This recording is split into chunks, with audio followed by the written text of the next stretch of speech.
আজকের ভিডিওটি যদি একটু ভালো লেগে থাকে অবশ্যই বন্ধু চ্যানেলটা সাবস্ক্রাইব করে পাশে থেকো। ছোট ছোট রেসিপিগুলো হয়ে উঠবে অসাধারণ যদি সেটি একটু যত্ন সহকারে ও ধৈর্য সহকারে রান্না করা যায়।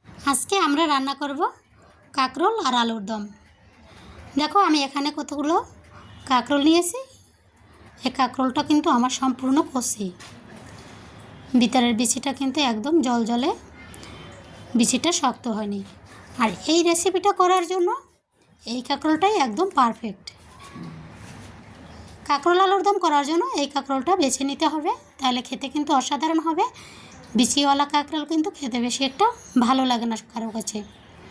আমি দেখো কাঁকরোল আর আলুটা সুন্দর করে কেটে নিয়েছি, কত সুন্দর সাইজ করে সবগুলো আমি এই সাইজের কেটে নিয়েছি।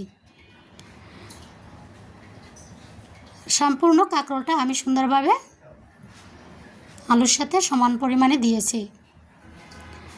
আমরা রান্না বসিয়ে দিয়েছি, কড়াইতে তেল দিয়ে দিলাম পরিমাণ মতো, দিয়ে দিলাম গোটা জিরা, জিরাটা একটু ভাজা হয়ে আসলে দিয়ে দিলাম পাঁচফোড়ন। পাঁচফোড়নটা দিলে সবজির সেন্টটা অনেক সুন্দর আসে, খেতে কিন্তু ভালো লাগে। অ্যাড করে দিলাম কুচানো পেঁয়াজ, আদা বাটি। পেঁয়াজটা একটু আমরা আজকে বেশি নিয়েছি, সবজিটা খেতে কিন্তু ভালো লাগবে, মাখা মাখা হবে। ভাজা মশলার সাথে এখন আমরা পেঁয়াজ রসুনের পেস্ট আর কাঁচামরিচের পেস্ট অ্যাড করে দিলাম। এটাকে দিয়েও আমাদের কিছুটা সময় নেড়েচেড়ে ভেজে নিতে হবে।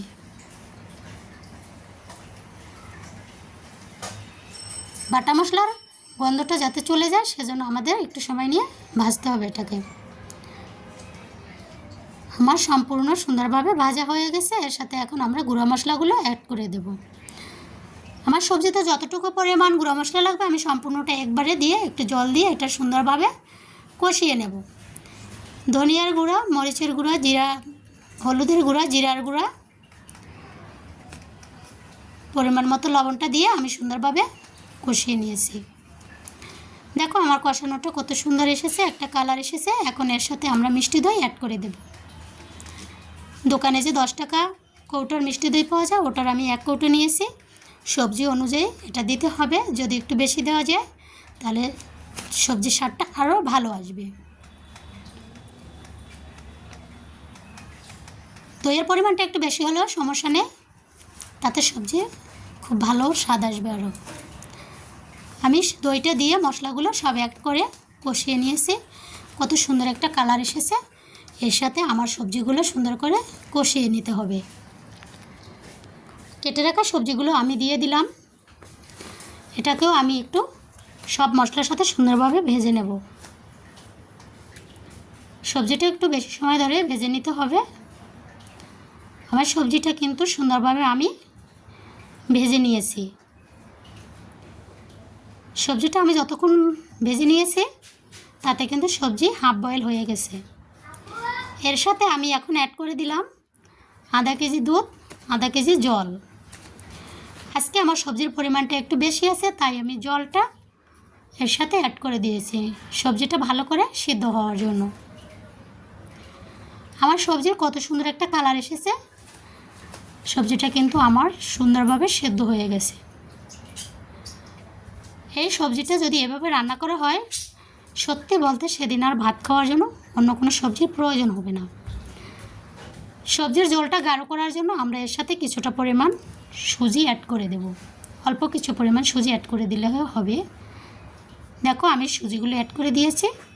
এটাকেও আমাদের 5 মিনিটের মতো রান্না করতে হবে।